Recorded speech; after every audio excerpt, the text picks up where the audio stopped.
They called it an act of charity. Some called it a suicide pact, when Sienna, the pack's overlooked Omega, walked past the Alpha's golden sun to claim the dying, wheezing Runt in the back of the room. The entire Blackwood Hall erupted in laughter. They said she bought herself a funeral, not a mate. But they didn't look closely enough. They didn't see that the sickness destroying Caleb wasn't a disease. It was a containment breach. They were mocking a bomb that was about to go off.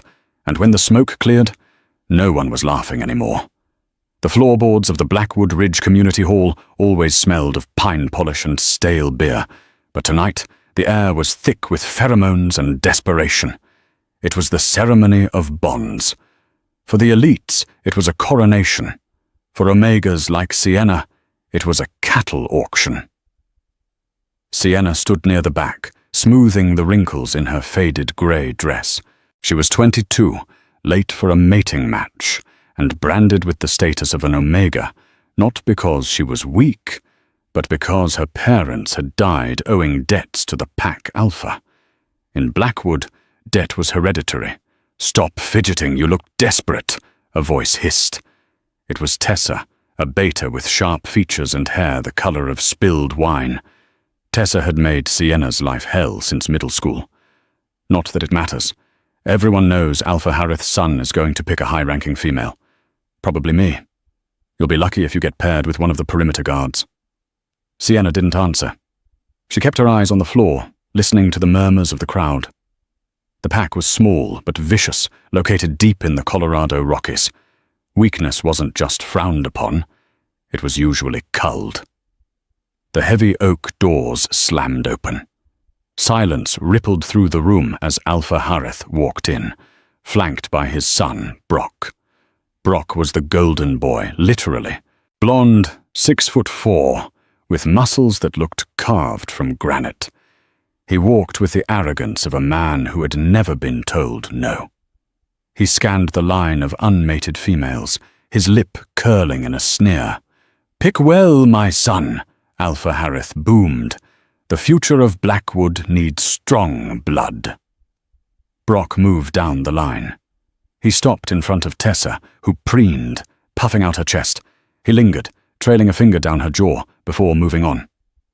Then he stopped in front of Sienna. The room held its breath. Sienna looked up, meeting his gaze. For a second, she saw something predatory in his eyes. Brock leaned in close, his hot breath against her ear. "You smell like rain," he whispered. Then he laughed, a harsh, barking sound. "And rain washes away trash. Step back, Omega. You're blocking the view." The crowd erupted in laughter. It was a practiced, cruel sound. Sienna felt the heat rise in her cheeks, but she didn't cry. She stepped back, blending into the shadows. Brock eventually chose a high-ranking Delta female, leaving the rest of the packmen to scramble for the remaining women. It was a chaotic free-for-all, until only 2 people were left standing alone in the center of the room. Sienna and Caleb. A hush fell over the hall, but it wasn't respectful. It was awkward. Caleb was the pack's ghost. He was 20 years old but looked barely 16. He sat in a folding chair near the exit, wrapped in a thick wool blanket despite the summer heat. His skin was the color of curdled milk, and dark, spiderweb-like veins pulsed visibly along his neck. He was coughing into a handkerchief, a wet, rattling sound that made people step away from him. "Well," Alpha Harith boomed, looking at the 2 leftovers, "it seems we have a surplus. Sienna, since no male has claimed you and Caleb is... well, Caleb." The Alpha gestured to the sickly boy. "Caleb can't hunt. He can't fight. He is a drain on our resources. Tonight was his last chance to be chosen. Since no one wants him, he will be exiled at dawn to preserve rations for the winter." Exile for a wolf in Caleb's condition was a death sentence. It would take less than an hour for the cold or a rogue bear to finish him. Caleb looked up. His eyes were strange, cloudy, with irises so dark they looked like endless tunnels. He didn't beg. He just looked tired. "Father," Brock shouted from the front row, "let the Omega take him. She loves cleaning up messes. Let her clean up the carcass, too." The pack howled with laughter. "The maid and the corpse," someone shouted. Sienna looked at Caleb. She saw the way his hand trembled as he gripped the chair. She saw the resignation in his posture. He expected to die. He had accepted it because everyone had told him he was worthless since birth. Sienna knew that feeling. She felt it every time she scrubbed the Alpha's floors. Something hot and fierce ignited in her chest. It wasn't love. She barely knew him. It was spite. Pure, unadulterated rebellion. Sienna stepped forward, her boots thudding loudly on the wood. The laughter died down, replaced by confused whispers. She walked past the high-ranking soldiers, past Brock, past the Alpha, and stopped in front of Caleb. She extended a hand. "I choose him," Sienna said. Her voice didn't shake. Alpha Harith raised an eyebrow. "You choose the invalid. You understand, Sienna, that if you mate with him, you take on his burden. His rations come from your share. His medical debts become yours. And when he dies, which will be soon, you will be a widowed Omega with nothing." "I choose him," Sienna repeated, louder this time. She looked down at Caleb. "Stand up." Caleb looked at her hand, then up at her face. "Why?" he rasped. His voice sounded like grinding stones. "I'm dead weight, Sienna." "Not tonight, you're not," she whispered. "Take my hand." Slowly, painfully, Caleb reached out. His fingers were ice cold, but when his skin touched hers, Sienna felt a strange static shock, like touching a live wire. It zapped up her arm, making her gasp. Caleb's eyes widened, the cloudiness clearing for a fraction of a second. He stood up, swaying. Sienna wrapped an arm around his waist to steady him. He was heavy, dense bone under frail skin. "Then it is done!" Alpha Harith slammed his fist on the table. "Get him out of my sight. And Sienna, don't expect the pack doctor to waste any more supplies on him." Sienna didn't look back. She walked Caleb out of the hall, supporting his weight, while the jeers and mocking laughter of the Blackwood pack followed them into the night. They lived in the Grey Zone, a cluster of rotted cabins on the furthest edge of the packlands, reserved for the elderly and the disgraced. The wind howled louder here, cutting through the gaps in the timber walls. For the first 2 weeks, it was hell. Caleb wasn't just sick. He was burning up from the inside. He spent his days on the cot, thrashing in fever dreams, muttering in a language Sienna didn't recognize. It sounded guttural, ancient. Sienna worked double shifts cleaning the pack house during the day to earn extra meat scraps, then came home to nurse him. "You're wasting your time," old Mrs. Gable said one evening. Mrs. Gable was their nearest neighbor, a blind elder who grew herbs. She was standing at Sienna's door, holding a jar of pungent salve. "The boy smells like ozone and rot. That's not a flu, child, that's a curse." "It's not a curse, it's an infection," Sienna said, taking the salve anyway. "Thank you, Mrs. Gable." "He doesn't smell like a wolf," the old woman muttered as she turned away. "He smells like the void between stars." Sienna ignored her. She went inside and applied the salve to Caleb's chest. His chest was a road map of agony, black veins pulsing against pale skin. That night, the fever broke, but not in the way she expected. Sienna was dozing in a chair when a crash woke her. She bolted up. Caleb was on the floor. He had knocked over the water basin. He was convulsing, his back arching off the wooden planks. "Caleb!" She dropped to her knees, trying to hold him down. His skin was burning hot, so hot it almost blistered her hands. He opened his mouth to scream, but no sound came out. Instead, a wave of pressure hit the room. The windows rattled in their frames. The oil lamp flickered and died, plunging them into darkness. But it wasn't dark. Sienna gasped. Under Caleb's skin, the black veins were glowing with a faint, violet light. It pulsed in time with his heart. "Thump, thump, thump, thump." "It hurts," he gasped, his voice clear for the first time. "Sienna, it's too much. It's too loud." "What is? What's too loud?" She stroked his sweat-slicked hair. "The earth," he whispered, clutching her wrist. His grip was bruisingly strong. I can hear the roots growing. I can hear the worms. I can hear them. Who? The ones hunting me. He passed out, his body going limp. The violet light faded, leaving them in true darkness. Sienna sat there, her heart hammering against her ribs. She realized then that the static shock she felt at the ceremony wasn't a fluke. The next morning, Caleb woke up different. He was still pale, still thin, but he sat up without coughing. He watched Sienna cook breakfast, meager oat porridge, with an intensity that unsettled her. "You stayed," he said. It wasn't a question. "I'm stubborn," Sienna replied, not looking at him. "You saved me from exile. Why?" Sienna turned. "Because Brock is an ass, and because no one deserves to die alone in the snow." Caleb looked at his hands. "I've been sick my whole life, Sienna. My parents. They abandoned me at the border when I was a pup because they said I was hollow. The Blackwood Pack only took me in for free labor until I got too sick to work. I've never felt right. My body always feels like a container that's too small." He stood up. He wobbled, but he stayed upright. He walked over to the small, cracked mirror on the wall. "Do you see it?" he asked. Sienna moved closer. "See what?" "My eyes." She looked. Previously, his eyes were a muddy, cloudy grey. Now the cloudiness was receding, like fog burning off a lake. Underneath, the irises were shifting. They weren't just dark anymore. They were shifting like oil on water. Black, then violet, then a deep, abyssal blue. "They're clearing up," she whispered. "No," Caleb said softly. "They're waking up."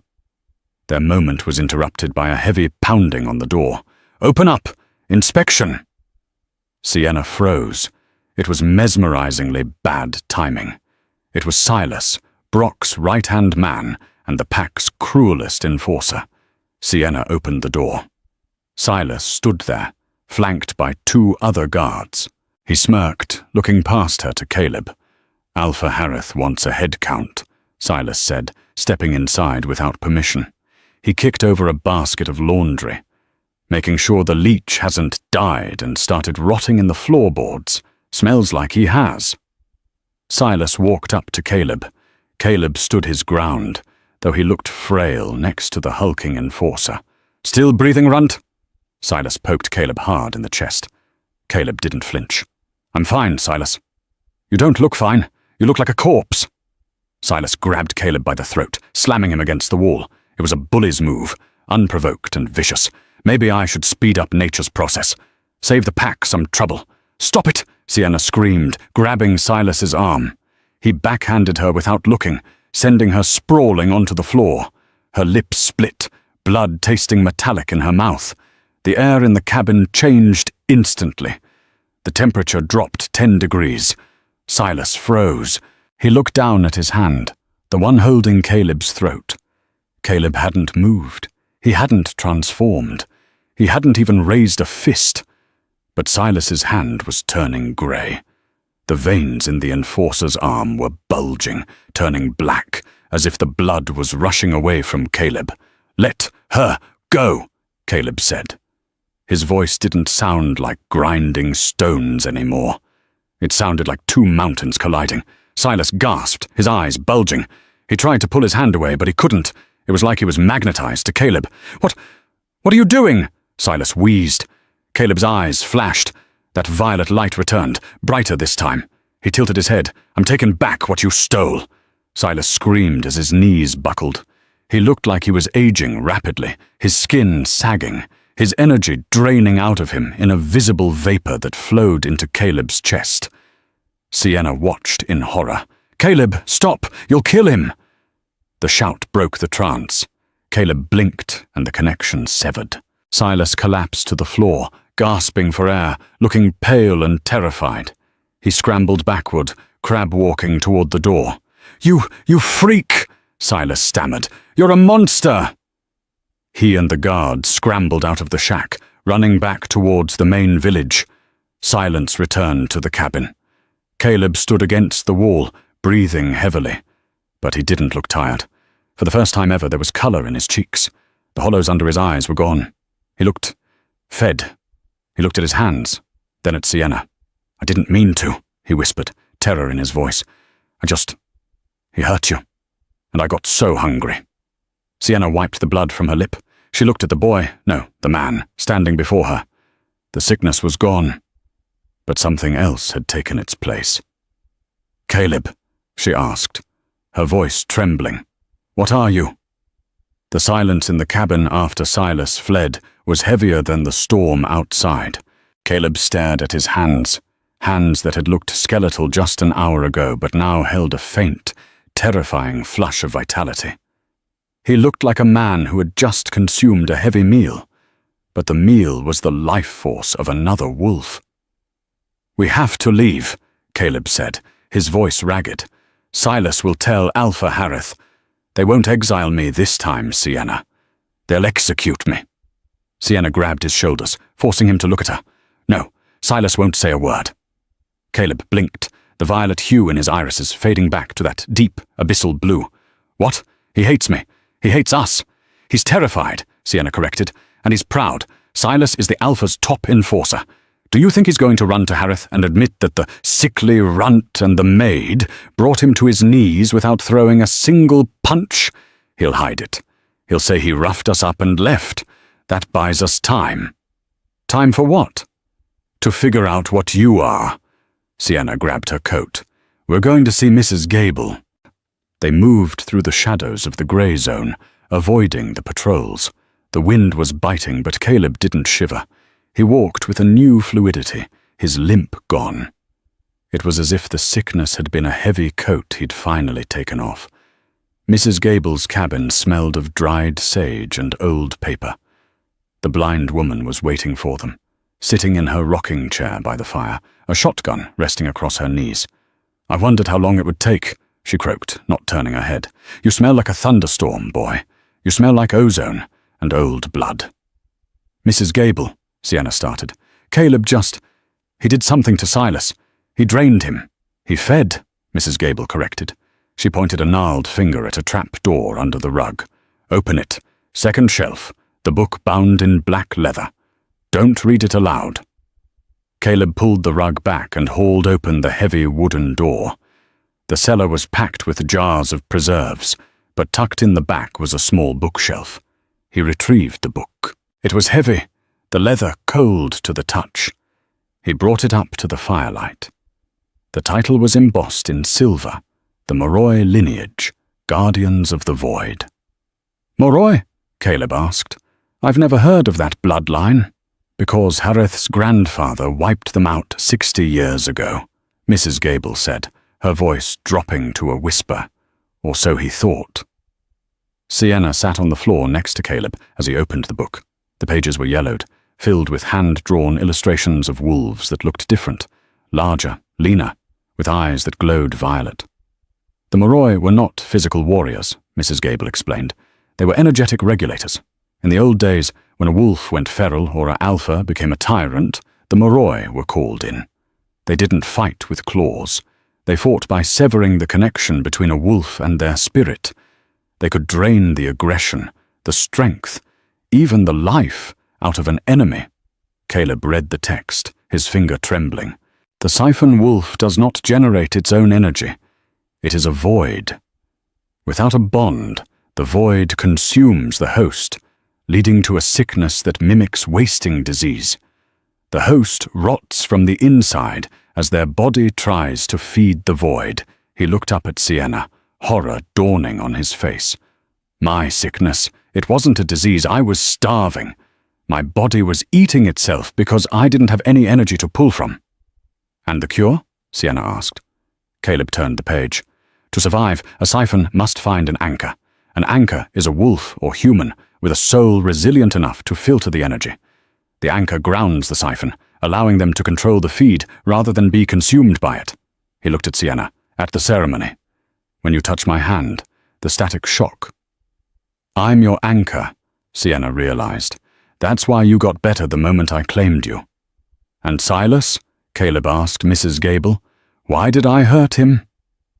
"Defense mechanism," the old woman said. The siphon protects the anchor instinctively. Silas threatened Sienna, so your instinct was to eliminate the threat by draining it dry. Mrs. Gable leaned forward, her milky eyes wide. Listen to me, boy. You are a weapon that hasn't been fired in 60 years. Alpha Harith is terrified of your bloodline because a Moroi is the only thing that can kill an Alpha without touching him.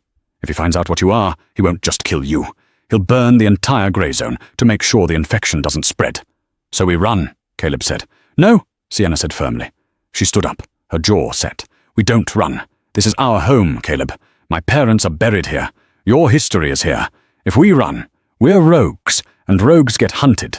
If you're a guardian, then maybe it's time this pack had someone to guard them from the bullies running it. Caleb looked at her, stunned. For his whole life he had been trash.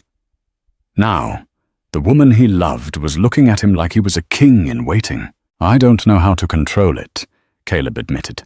Then you learn, Mrs. Gable said. Fast, because the border patrols have been doubling. I smell wet dog and iron on the wind. The Red River pack is coming, and Hareth, he's too arrogant to see it. 3 days later, the alarm sirens shattered the pre-dawn silence. It wasn't a drill. The sound was a low, undulating howl that signaled a perimeter breach. Sienna and Caleb were awake instantly. In the last 3 days, they had been practicing in the woods behind the shack. Caleb had learned that he could sense the hum of living things. Trees had a slow, deep hum. Deer had a skittish, fast rhythm. Wolves had a burning, aggressive furnace of energy. Stay here, Caleb said, pulling on his boots. Not a chance. Sienna grabbed a hunting knife she'd stolen from the kitchens. I'm your anchor. If you lose control out there, you'll kill everyone, friend and foe. You need me close.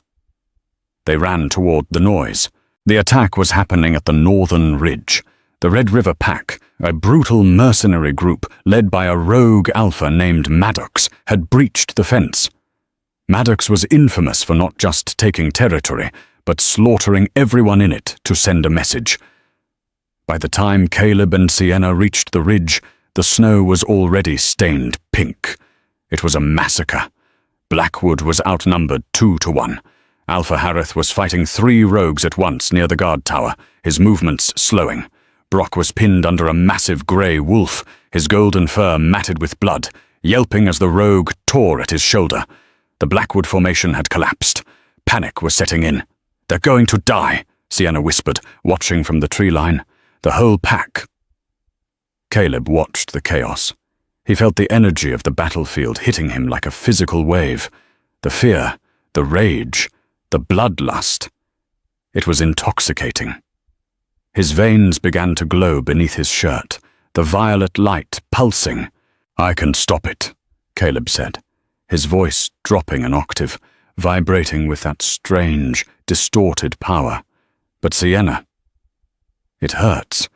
It's so much noise. Sienna grabbed his face. Focus on me. Ignore the noise. Focus on my voice. You are not a monster, Caleb. You are the shield. Protect them. Caleb nodded. He closed his eyes, took a deep breath, and stepped out of the tree line. He didn't shift into a wolf. He didn't have to. He walked onto the battlefield in his human form. A rogue wolf, seeing an easy target, broke away from a group and charged Caleb, jaws snapping for his throat. Caleb! Sienna screamed. Caleb didn't flinch. He simply raised a hand. Stop! The word wasn't spoken, it was projected. A shockwave of violet gravity slammed into the charging wolf.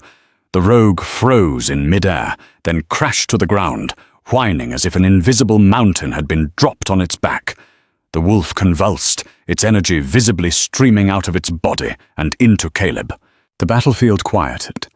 It started in a small circle around Caleb and spread outward like ripples in a pond. Wolves stopped fighting to look at the human walking through the slaughter.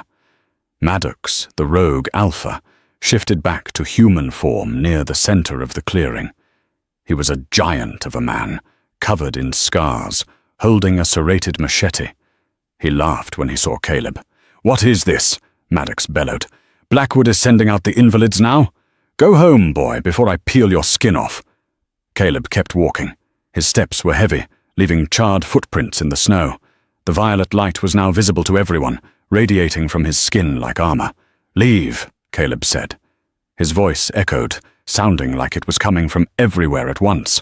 "Leave this land, or become part of it," Maddox sneered. "Kill him," he ordered his lieutenants. 4 massive wolves charged Caleb from all sides. Sienna held her breath, gripping her knife so hard her knuckles turned white. Caleb didn't move his feet. He just clenched his fists and threw his arms out. The air screamed. Thick, violet tendrils of energy erupted from Caleb's chest, lashing out like whips. They connected with the 4 attacking wolves. Instantly, the wolves dropped. They didn't die. They were simply emptied. Their muscles went slack. Their eyes rolled back. And they collapsed into heaps of fur, unconscious. The energy rushed back into Caleb. He arched his back, a gasp tearing from his throat. It was too much power. His skin began to crack, glowing veins appearing on his face. "Caleb, vent it!" Sienna shouted from the ridge. "Don't hold it! Release it!" He heard her. He turned his gaze towards the main force of the Red River pack. He stomped his foot. A shock wave of pure force blasted outward. It knocked trees sideways. It sent 50-pound wolves tumbling like leaves. But most importantly, it hit the Red River wolves with a sensation of overwhelming, crushing dread. It was the biological terror of a prey animal meeting a predator it couldn't understand. Maddox fell to his knees, clutching his chest. "Witchcraft!" he screamed. "What are you?" Caleb walked up to Maddox. The rogue alpha, who had slaughtered dozens, looked up at the frail boy he had mocked moments ago. Caleb's eyes were entirely violet now. No white, no pupil, just the void. "I am the hunger," Caleb whispered. He reached down. Maddox screamed, a high, thin sound, as his strength evaporated. Caleb didn't kill him. He took just enough to leave Maddox too weak to stand, too weak to lead. "Drag your alpha out of here," Caleb commanded the remaining rogues. "If you return, I won't leave you enough energy to draw a breath." Terrified, the Red River wolves grabbed their fallen leader and scrambled into the woods, tails tucked between their legs. They ran as if the devil himself was snapping at their heels. Silence fell over the clearing. The Blackwood wolves, Brock, Alpha Harith, Silas, slowly stood up from where they had been cowering. They looked at the retreating enemy. Then they turned their heads toward Caleb. Caleb stood alone in the center of the bloody snow. The violet light was fading, but the cracks in his skin remained. He swayed. "Sienna," he murmured. Then his eyes rolled back, and he collapsed face first into the snow. "Caleb!" Sienna sprinted down the hill, sliding on the ice. She reached him first, rolling him over. He was burning up again, his body trying to process the massive intake of energy. "Don't touch him!" Alpha Harith barked, limping forward, clutching a bleeding side. "He's dangerous. He's an abomination." Sienna snapped her head up, snarling like a wolf herself. "He just saved your life, old man! He saved your son! He saved your pack!" She placed her hands on Caleb's chest. The excess energy shocked her, making her teeth rattle. But she held on. She acted as the ground wire, letting the dangerous surplus flow through her and into the earth. Brock limped over. He looked at Caleb, then at his father. The arrogance was gone from his face, replaced by a deep, shaking fear. "Dad," Brock whispered, "did you see his eyes? That's a Moroi. You said they were extinct." "They were supposed to be," Harith growled, raising a heavy hand. "Step away from him, Sienna. I have to finish this before he wakes up." "You touch him and I'll kill you myself," Sienna promised. The pack watched, frozen. The Alpha was challenging a servant girl over the body of a boy who had just leveled an army. "He is a threat to my command," Harith roared, stepping forward. But before he could strike, a low growl rumbled from the gathered pack members. It wasn't Silas. It wasn't the elites. It was the common wolves, the Omegas, the Deltas, the ones who had been saved. They formed a circle around Sienna and Caleb, facing outward towards their own Alpha.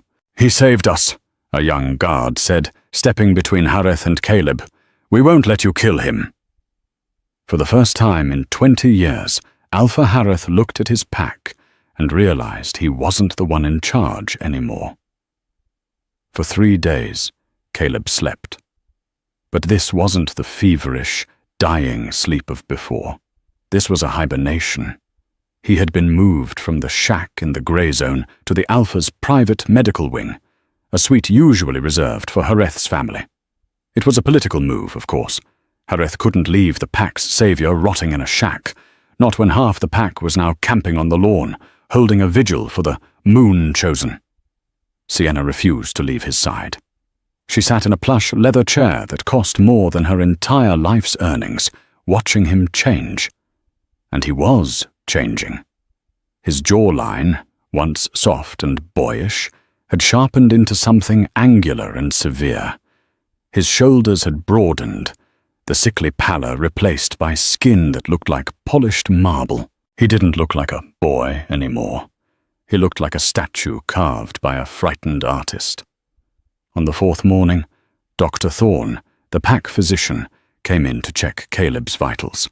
"His heart rate is slow," Dr. Thorne muttered, adjusting his stethoscope. "Impossibly slow.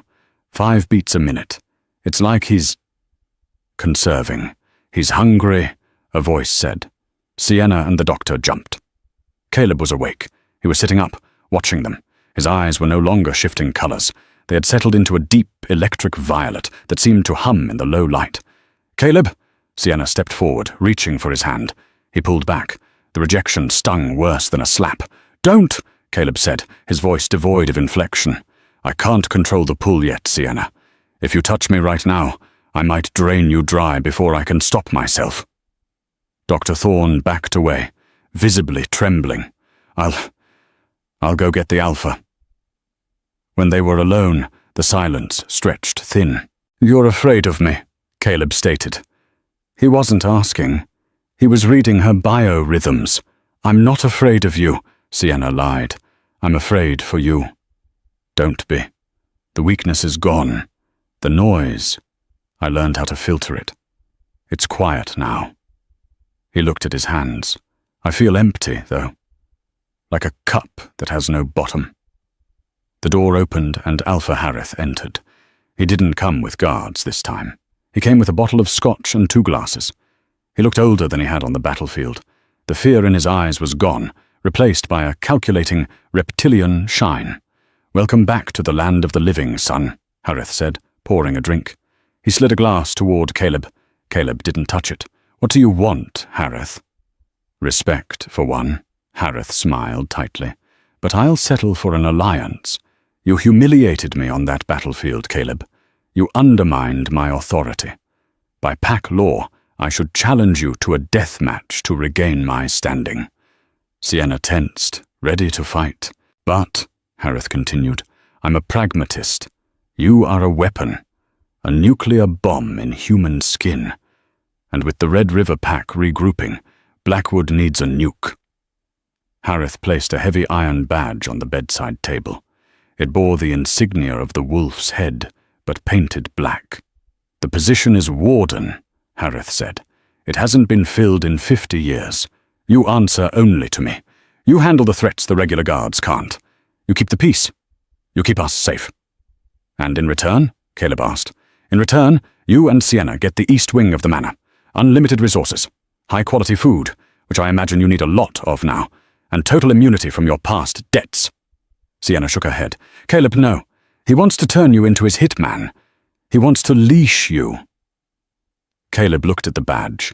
He looked at Sienna, seeing the frayed cuffs of her dress, the dark circles under her eyes from years of poverty. He looked at Harith, seeing the pulsing jugular vein that he could snap with a thought.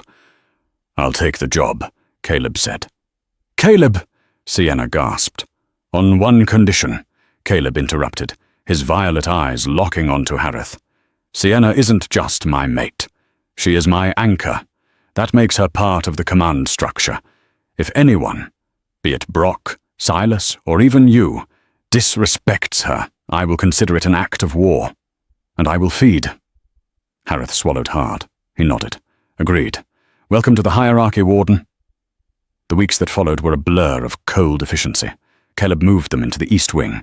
He wore expensive suits now, tailored to hide the glowing veins that sometimes flared up on his neck.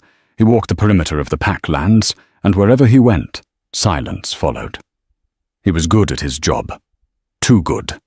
When a group of rogue scavengers tried to raid the supply depot, Caleb didn't arrest them. He walked out to meet them. Sienna watched from the balcony as Caleb simply raised a hand. The scavengers fell to their knees, weeping as their strength left them, leaving them too weak to even crawl away. The pack respected him, but they didn't love him anymore. They feared him, and Sienna felt him drifting away. He stopped sleeping in their bed, claiming he was too cold, that his body temperature would freeze her. He spent his nights in the library, reading ancient texts or standing on the roof, staring at the moon. One night, Sienna found him in the study. He was staring at a map of the territory. "You're losing yourself," she said softly. Caleb didn't look up. "I'm protecting us. The Red River Pack is backed by someone powerful, Sienna. I can feel it. There's a static in the air, a frequency that isn't natural. Someone is testing the fences." "I don't care about the fences," Sienna shouted, slamming her hand on the desk. "I care about the boy who held my hand at the ceremony. I care about the boy who liked oatmeal and bad jokes. Where is he, Caleb? Because this Ice King routine? I hate it." Caleb slowly stood up. He walked around the desk and stood before her. He reached out, his hand hovering over her cheek. "He was weak," Caleb whispered. "He couldn't keep you safe." "He was real," Sienna cried, tears spilling over. "You're becoming the monster they said you were." Caleb flinched. It was the first human reaction she'd seen in weeks. The violet in his eyes dimmed, revealing a flash of that scared, lonely boy. "I'm terrified," he admitted, his voice cracking. "Sienna, the hunger. It never stops. Every time I'm near you, I want to consume your light. I stay away because I love you too much to risk it." Sienna grabbed his hand and pressed it to her heart. "Then risk it. I'm your anchor, remember. I can take it." For a moment, they just stood there, the tension breaking. Caleb leaned down, resting his forehead against hers. "Sir?" The moment shattered. Silas was standing in the doorway, looking pale and nervous. Since the incident, Silas treated Caleb like an unexploded bomb. "What is it, Silas?" Caleb asked, his voice instantly hardening again. "It's Brock," Silas said. "He's gone missing. His patrol team found his radio at the bottom of Echo Canyon. There was a note addressed to you." Echo Canyon was a jagged scar in the earth, 5 miles north of the pack grounds. It was a natural amphitheater, known for its strange acoustics. Caleb and Sienna arrived in a jeep, followed by a tactical team of 4 wolves. The sun was setting, casting long, blood-red shadows across the rocks.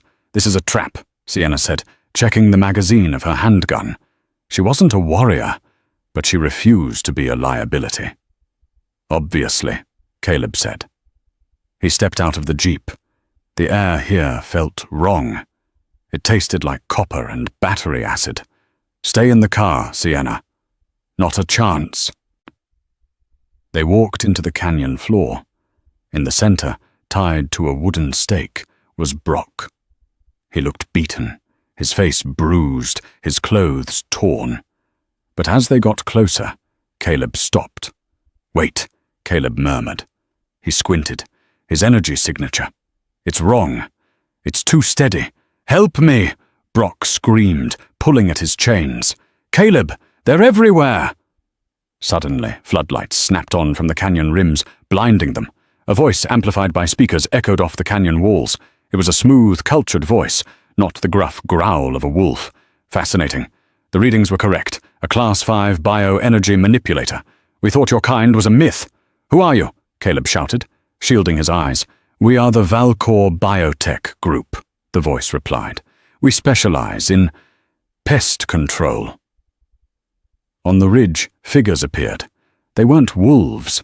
They were men in tactical gear, holding sleek, futuristic rifles. And next to them stood Maddox, the Red River Alpha.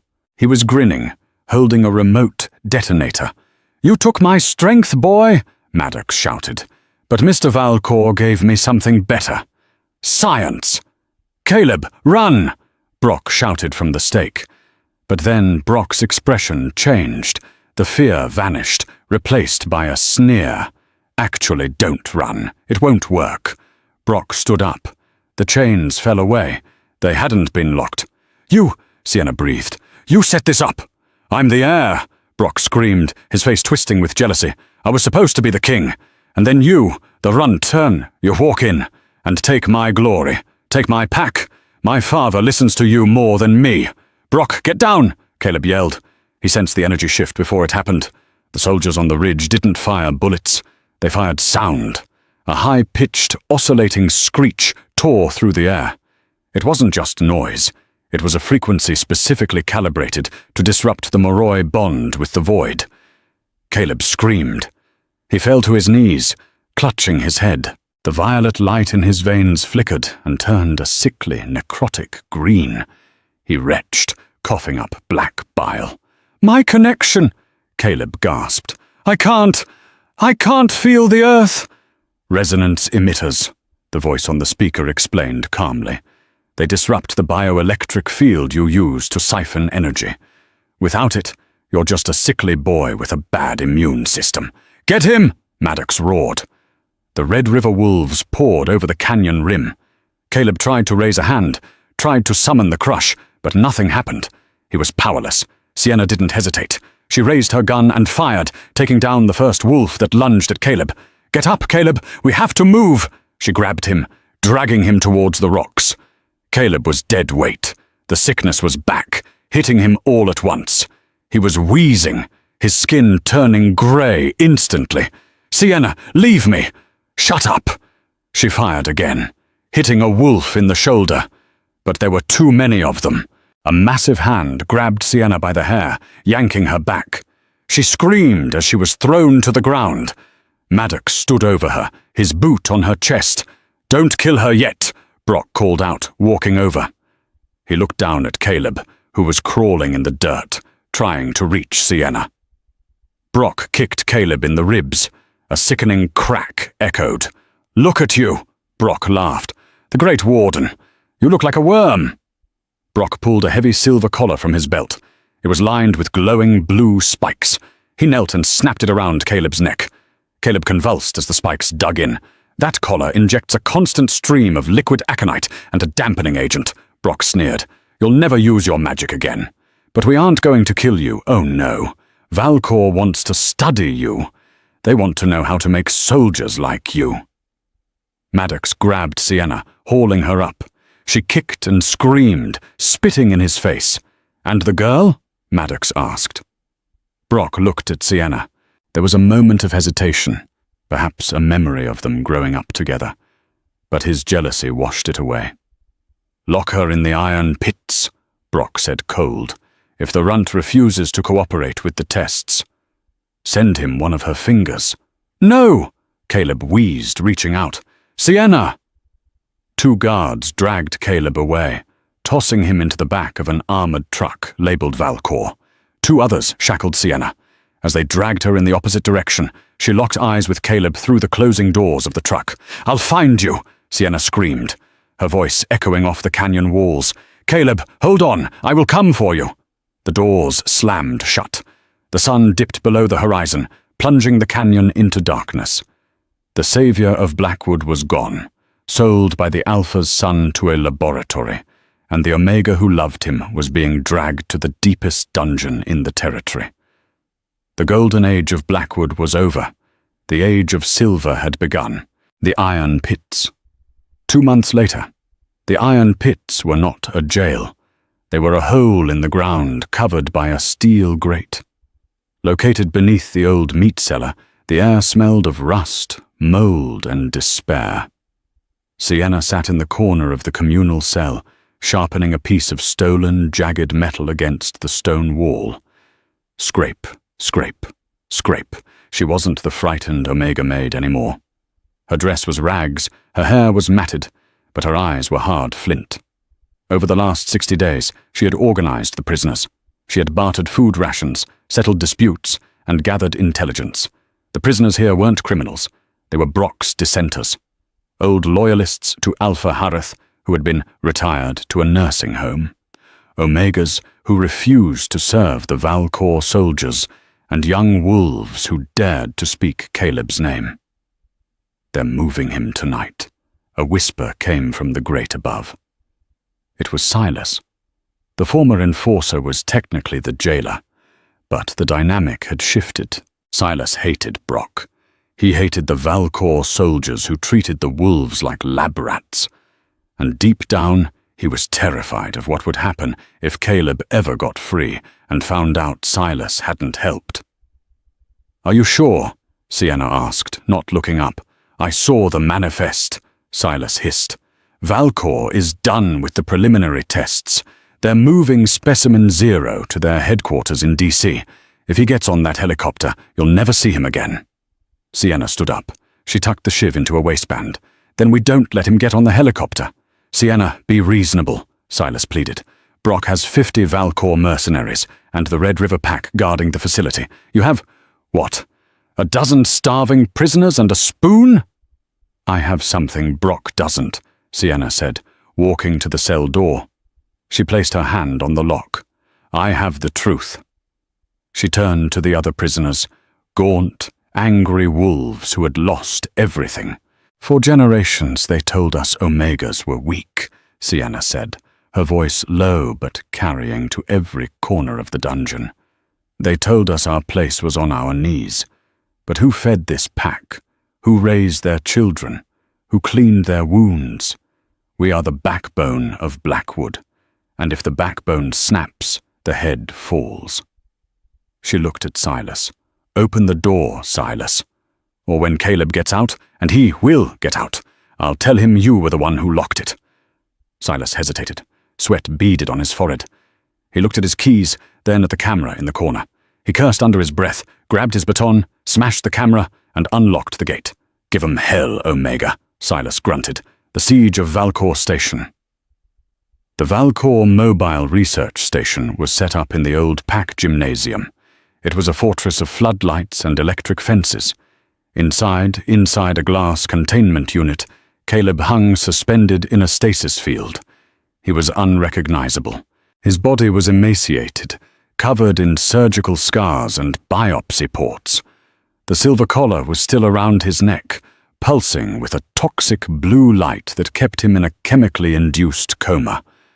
Brock stood outside the glass, swirling a glass of champagne. He wore a suit now, trying to look like a CEO, but he just looked like a thug in silk. "Load him up," Brock ordered the lead scientist, Dr. Aris. "The buyer in DC is waiting." "Sir, his vitals are erratic," Dr. Aris warned. "The Moroi physiology is fighting the sedative. If he wakes up during transport—" "He won't wake up," Brock snapped. "He's a battery, nothing more." Boom. The ground shook. The champagne in Brock's glass spilled. What was that? Another explosion rocked the compound. The lights flickered and died, plunging the gym into emergency red. "Breach at the north gate!" a mercenary screamed over the radio. "We have targets! Multiple targets! Is it the feds?" Brock yelled. "No, sir. It's the kitchen staff. And the gardeners. They have Molotov cocktails." Outside, Blackwood was burning. It wasn't a tactical military strike. It was a riot. Sienna had rallied every downtrodden member of the pack. They didn't have guns. They had rage. They used old hunting tactics, setting fires to distract the high-tech guards, swarming isolated soldiers in groups of 10. In the chaos, Sienna slipped into the gymnasium through the ventilation shaft, the one she used to clean when she was a maid. She dropped onto the floor behind the generator banks. She saw him. "Caleb," she breathed. The sight of him tore her heart open. He looked dead. She sprinted across the floor. Brock was distracted, shouting orders into a radio. She made it to the control console before Dr. Aris saw her. "Hey, you can't be in here," the scientist shouted, reaching for a pistol. Sienna didn't hesitate. She lunged, driving her metal shiv into the scientist's thigh. He screamed and dropped. Sienna grabbed his keycard and slammed it into the override slot. Containment field disengaged. The glass wall hissed and retracted. Caleb's body slumped forward, held up only by the chains. "Sienna?" Brock turned around. His eyes went wide, then narrowed into slits. "You little cockroach, I should have killed you in the canyon." He shifted. It was a partial shift, monstrous claws and fangs erupting from his human form. He backhanded Sienna, sending her flying across the room.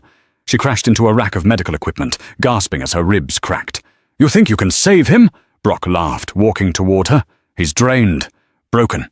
Even if you wake him up, he has no power. The collar eats it all." Sienna coughed blood, struggling to her knees. She looked at Caleb. His eyes were fluttering open. They were dull, grey, lifeless. "Caleb," she choked out, "the anchor is here." Brock grabbed Sienna by the throat and lifted her off the ground. "Say goodbye to your pet." Brock squeezed. Sienna's vision began to spot, but she didn't claw at Brock's arm. She reached out her hand toward Caleb.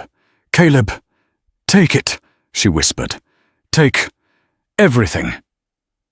She wasn't just offering support this time. She was offering her life force.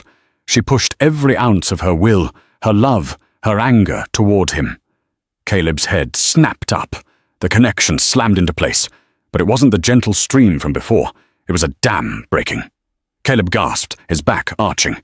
The silver collar around his neck began to whine. The blue light turned purple, then red, then white-hot. "Warning, energy overload," the console chirped.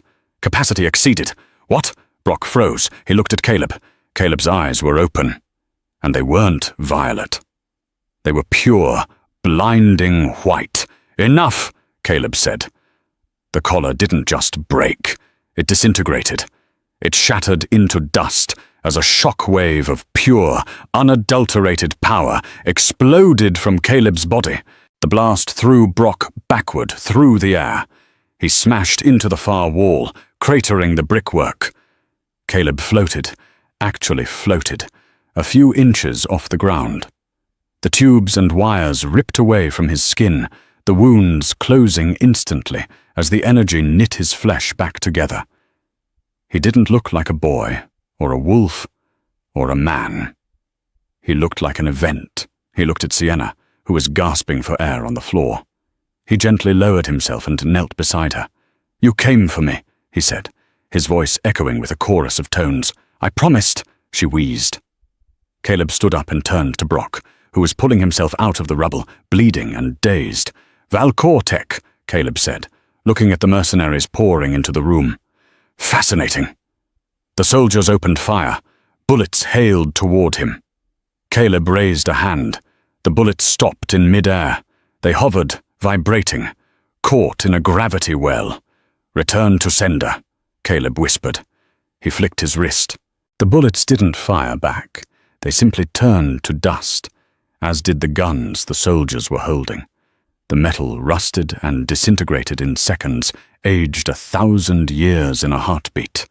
The soldiers screamed, dropping their dissolving weapons and fleeing. Only Brock remained. He stood trembling, stripped of his allies, his tech, and his dignity. "I am the Alpha," Brock screamed, trying to summon his wolf. "I am the blood of Harith." Caleb walked toward him. He didn't rush. "You are nothing," Caleb said. "You aren't an Alpha. You aren't even a wolf. You're a parasite." Caleb placed his hand on Brock's forehead. "No, no, don't," Brock begged. "I'll give you the pack. I'll leave. I'll go rogue." "You don't deserve the wild," Caleb said softly. "And you don't deserve the wolf." Caleb pulled. It wasn't a physical pull. He reached into Brock's soul and tore the spirit of the wolf out of him. A shadowy, howling shape was ripped from Brock's body, dissolving into the violet mist. Brock screamed, a human scream, high and pathetic. He collapsed, sobbing. He was no longer a werewolf. He was just a man. A weak, broken, human man. The sanctuary. 6 months later. The Blackwood pack was gone. In its place was the sanctuary. The borders were open. Rogues, Omegas, the sick, and the cast-offs from other packs came in droves. There were no cages, no ceremony of leftovers. Caleb sat on the porch of the main house, the renovated mansion that once belonged to the Alpha. He looked healthy, strong, but the violet hue in his eyes never fully faded. He had to wear special gloves to touch people other than Sienna to keep from accidentally drawing on them. Sienna walked out, carrying a tray of tea. She was the lady of the sanctuary now, but she still wore practical boots and jeans. She ran the council, Caleb provided the protection, Sienna provided the governance. "Ambassador Halloway from the council is here," Sienna said, setting the tea down. "He wants to know if the rumors are true, if you really killed the Valcor CEO remotely." Caleb took a sip of tea. The gloves came off only for her. He took her hand, intertwining their fingers.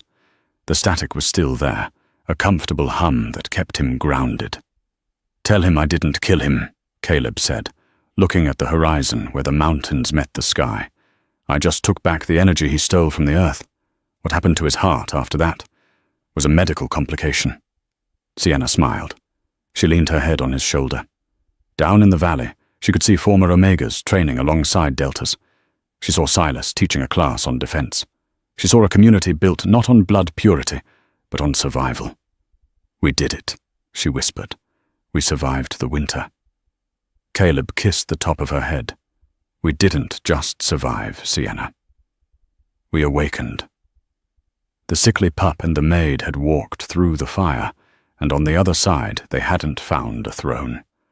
They had found a home. And that is the story of how the Pack's biggest mistake became their greatest savior. It's a reminder that true power isn't about muscles or rank. It's about the spirit. And sometimes the people everyone overlooks are the ones holding the keys to the kingdom. Caleb and Sienna proved that loyalty is stronger than biology, and that even the weakest among us can bring an empire to its knees if they have the right person standing by their side. I hope you enjoyed this darker, twist-filled take on the werewolf romance genre. If you did, please smash that like button. It really helps the algorithm find more story lovers like you.